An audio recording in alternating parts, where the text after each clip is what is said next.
BJP দলে কেন্দ্ৰ আৰু ৰাজ্যত শাসন চলাই আছে। কেন্দ্ৰত 11 বছৰ তেওঁলোকৰ চৰকাৰৰ বয়স আৰু অসমতো বিজেপি চৰকাৰৰ বয়স প্ৰায় 9 বছৰ। 11 বছৰীয়া কেন্দ্ৰীয় চৰকাৰ আৰু 9 বছৰীয়া ৰাজ্যিক বিজেপি চৰকাৰে জনসাধাৰণক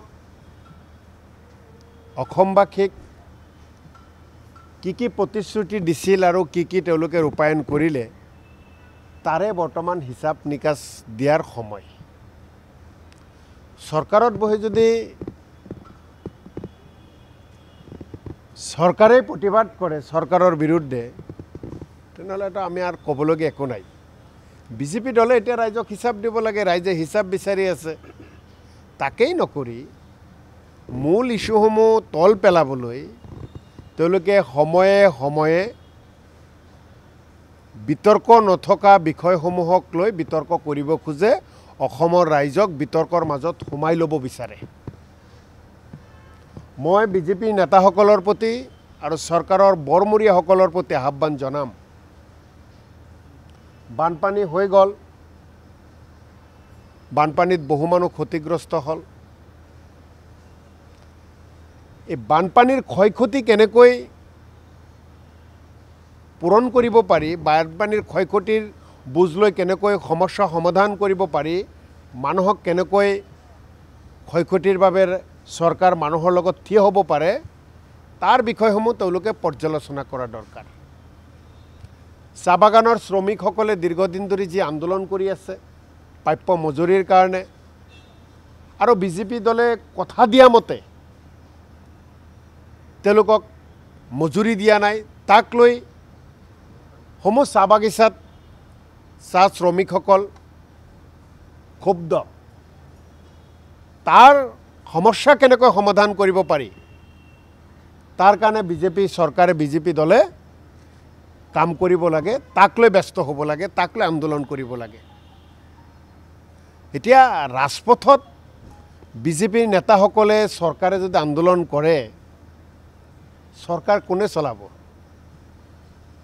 এতিয়া মই ভাবোঁ যে বিজেপিয়ে জানে 26ত তেওঁলোকে বিৰোধীত বহিব লাগিব আৰু বিৰোধী থাকিলেতো জানে আমি যেনেকৈ ৰাইজৰ হকে প্ৰতিবাদ কৰোঁ, আমি ৰাইজৰ হকে ধৰ্ণা কৰোঁ, ৰাজপথত থাকোঁ, বিধানসভাৰ ভিতৰত যেনেকৈ আমি ৰাইজৰ হকে মাত মাতোঁ, বিজেপিয়েও 26ত বিৰোধী দলত বহাৰ কাৰণে তেওঁলোকে মানসিকভাৱে প্ৰস্তুত হৈছে আৰু বিৰোধী দলত থকাৰ পিছত যেনেকৈ ৰাজপথতো যাব লাগিব, বিধানসভাতো যাব লাগিব, তাৰে এটা আখৰা তেওঁলোকে কৰি আছে। মানে তাৰ লগতে বিগত সময়ত কংগ্ৰেছৰ যি ভাল ফলাফল দেখি নিজে ভয় গৈছে নেকি যে আপোনালোকৰ যাতে ৰাইজ আপোনালোকৰ প্ৰতি আকৃষ্ট নহওক?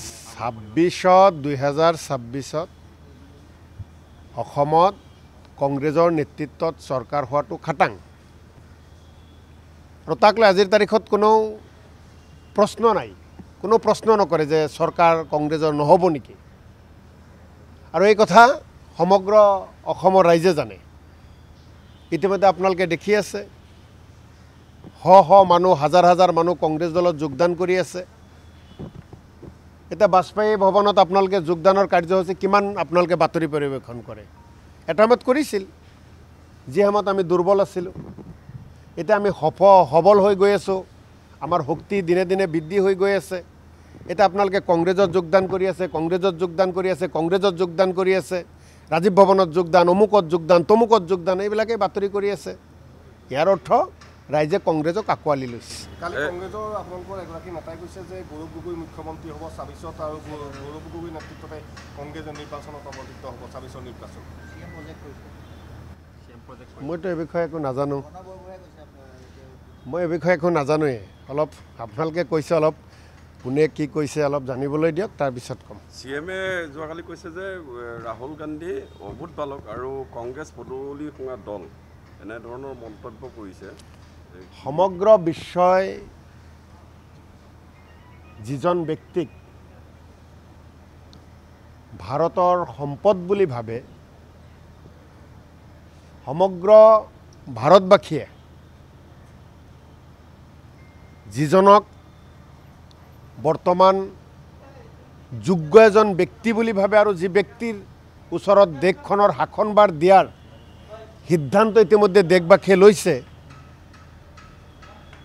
তেনেকুৱা এজন নেতাৰ বিষয়ে এনেকুৱা মন্তব্য দিয়াটো মুঠেই ঠিক নহয় কিন্তু বিজেপিয়েতো ৰাহুল গান্ধীক প্ৰশংসা কেতিয়াও নকৰে ৰাহুল গান্ধীয়ে পৰীক্ষাত 100ৰ ভিতৰত 100 পালেই বিজেপিয়ে কেতিয়াবা প্ৰশংসা কৰিব নেকি আমি বিজেপিৰ ফালৰ পৰা ৰাহুল গান্ধীক প্ৰশংসা আমি কেতিয়াও আশা নকৰোঁ দেশৰ জনসাধাৰণে প্ৰশংসা কৰি আছে দেশৰ জনসাধাৰণে ৰাহুল গান্ধী ডাঙৰে কাকোৱালি লৈছে আৰু আহি থকা সময়ত দেশৰ প্ৰধানমন্ত্ৰী ৰাহুল গান্ধী ডাঙৰীয়া হ'ব এয়া নিশ্চিত দেশৰ জনগণে ৰায় দিছে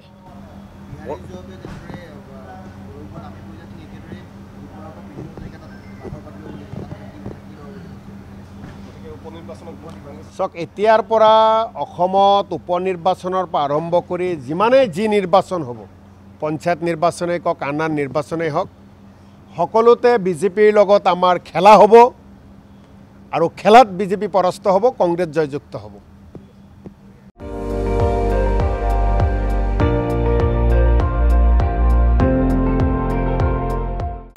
আপুনি চাই আছে ND24 সৰ্বশ্ৰেষ্ঠ নহয় সৰ্বোত্তমৰ দৌৰ